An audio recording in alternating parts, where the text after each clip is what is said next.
Hello everyone, আমি সুচন্দ্রা। আমার নতুন একটা ব্লগে তোমাদের অনেক স্বাগত। পুরো ব্লগটা দেখো, আশা করি তোমাদের ভালো লাগবে। এটা কয়েকদিন আগেরই ব্লগ। সকালবেলা দেখো 9:30টার সময় কি কড়া রোদ, প্রচন্ড গরম কিন্তু, বাট রাত্রিরের পর থেকে ভোরের দিক অবধি বেশ একটু ঠান্ডা ঠান্ডা ওয়েদার। মানে সব মিলিয়ে ওয়েদারটা কিন্তু ভীষণই ভালো এখন হায়দ্রাবাদে। আর দেখো আমার লঙ্কা গাছে আবার নতুন করে ফুল আসছে, তার মানে আবার লঙ্কা হবে। আজকে লোটে মাছ রান্না করবো। আর লোটে মাছ রান্না করলে সেরকম ঘরে কিছু রান্না করতে হয় না, কারণ আমি সন্দীপ লোটে মাছ খুব ভালো খাই। আর চিনিটাও এখন লোটে মাছ খুবই ভালো খাচ্ছে। তো এই লোটে মাছের সব জোগাড় যন্ত্র করে নিয়েছি। সন্দীপ আজকে ওয়ার্ক ফ্রম হোমই করছে, তাই বাড়িতেই সকালবেলা ব্রেকফাস্টের জন্য একটুখানি পাওভাজি বানিয়ে নিয়েছি। কারোর যদি পাওভাজির রেসিপি চাই বলো, আমি এর আগেই শেয়ার করে রেখেছি, সেটা শেয়ার করে দেবো। লোটে মাছও ফ্রিজ থেকে বের করে রেখেছি। চিনি ঘুম থেকে উঠে গেছে। ঘুম থেকে উঠেই দেখো আগে সন্দীপকে দিয়েছি, ও কি করলো, ওখান থেকে লেবুটা নিয়ে চেটে চেটে খাবে বলে ঢুকে গেল। এরকম দুষ্টুমি করে। ওর কিন্তু অলরেডি ব্রেকফাস্ট হয়ে গেছে, কারণ আমাদের ব্রেকফাস্ট বানাতে একটু টাইম লাগছিল। তাই জন্য আগে ওটা বানিয়ে ওকে খাইয়ে দিয়েছি। আর আমাদের থেকে তো একটু খাবে জানা কথা, কিন্তু আমি চাইছিলাম না যে এই মুহূর্তে লেবুটা খাক। তাও লেবুটা চেটে চেটে তারপর আমাকে যে চেয়েছে দিয়ে দিয়েছে। আবার বলছে মাম্মা একটু দাও। যা দুষ্টুমি করে না জানো না আজকাল। আর চিনির আজকে না স্কুল ছুটি ছিল, গুরু নানক জয়ন্তী ছিল, তো স্কুল ছুটিই ছিল। তো এখন আমরা ব্রেকফাস্ট করব। ব্রেকফাস্ট করে আমি একটুখানি লোটে মাছ রান্না করব। তো সন্দীপ ওটাই বলছিল যে দারুণ হয়েছে। আর আমার একটু মানে সন্দীপ কিন্তু আমি বলেছিলাম হয়তো আগে ভ্লগে, মুম্বাইতে আমরা যখন থাকতাম সন্দীপ বড়া পাও আর পাও ভাজি ভীষণ ভালো খেত। ইভেন আমিও বলছি আমার কলকাতার অতটা টেস্ট ভালো লাগেনি পাও ভাজির কোনোদিন, কিন্তু আমি যবে থেকে মুম্বাই এসে খেয়েছিলাম না, সত্যি আমারও দারুণ লাগে। আর এখানেও আমি তো মাঝে মাঝে এখন বানিয়েই খেয়ে নিই।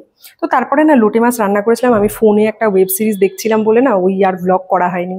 এটা হচ্ছে সন্ধেবেলায়। চিনি দুপুরবেলায় স্নান টান করে খাইয়ে দাইয়ে এই জামা কাপড়গুলো ছোট হয়ে যাচ্ছে বলে না পরিয়ে দিচ্ছি। তো এটা আমি পরিয়ে দিয়েছি। দেন আমি ফ্রেশ ট্রেশ হয়ে একটুখানি সন্ধ্যা দিয়ে নিলাম। এইবার সন্ধেবেলা চা খাবো, আর একটু ঠান্ডা ঠান্ডা ওয়েদারটা আছে, বেশ ভালোই লাগছে। আর চা খাবো, চার সাথে কিছু বানাবো। তার আগে চিনিকে একটু দুধ খাইয়ে নেবো।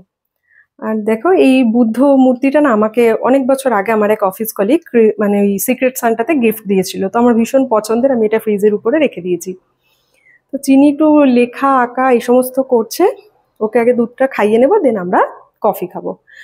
কফি খাওয়ার জন্য কিছুতে একটু চটপাটা চাই সন্ধেবেলায়। এই ঠান্ডা আর বর্ষার সময় দেখবে চা কফির সাথে একটুখানি বেশ মুখরোচক কিছু না হলে ভালো লাগে না।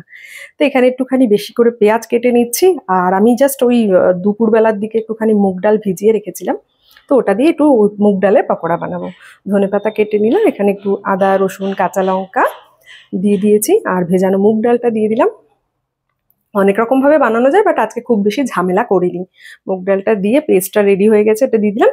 এবার কেটে রাখা পেঁয়াজ, আর ওখানে না ধনে পাতার সাথে আমি একটু কারি পাতাও রেখেছিলাম। তো ওই কারি পাতাটাও দিয়ে সামান্য নুন, যতটা পরিমাণ দরকার আর কি, আর হলুদ দিয়ে একটু মেখে নেব।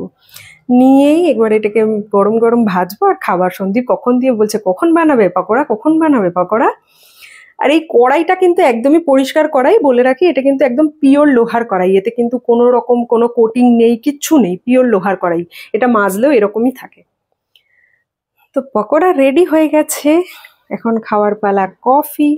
তো এখানে আমরা সন্দীপের জন্য 2 কাপে কফি নিয়ে নিলাম। আর ব্ল্যাক কফি আমরা ম্যাক্সিমাম টাইম খাই। আমার মাঝে মাঝে একটু দুধ কফি খেতে ইচ্ছা করে, তখন বানিয়ে খাই, বাট ম্যাক্সিমাম টাইমটা আমরা ব্ল্যাক কফি খাই। আর এই যে পকোড়াগুলো একটা টিস্যু পেপারের উপরে রেখেছিলাম, কারণ এমনি তো ডিপ ফ্রাই করা, আর মানে একটুখানি যতটা তেল আর কি টেনে নেয়। তো ডিপ ফ্রাই তো অত সবসময় খাইও না, মাঝে মধ্যে একটু উপর দিয়ে বিট নুন দিয়ে নিলাম, সাথে একটুখানি টমেটো সস নিয়ে নিয়েছি। এইরকম ঠান্ডা ঠান্ডার সময় এরকম চা কফির সাথে পকোড়া হলে একদম জমে যাবে। আর কার্তিক পুজো ছিল এখানে। কার্তিক পুজো সবার বাড়িতেই হয়, বাট আমাদের বাঙালিদের মতন না, একটু অন্যরকম ভাবে কার্তিক পূর্ণিমা পালন করা হয়। সবাই খুব এনজয় করে। দেখো কত বাজি ফাটছে, ওই দিন প্রায় রাত্রির 12টা-1টা অবধি এরকম বাজি ফেটেই গেছে কার্তিক পূর্ণিমায়। দেখতে কি ভালো লাগছে না। আমি আর চিনি ওখানে দাঁড়িয়ে দাঁড়িয়ে দেখছিলাম, আর ব্লগটাও শেষ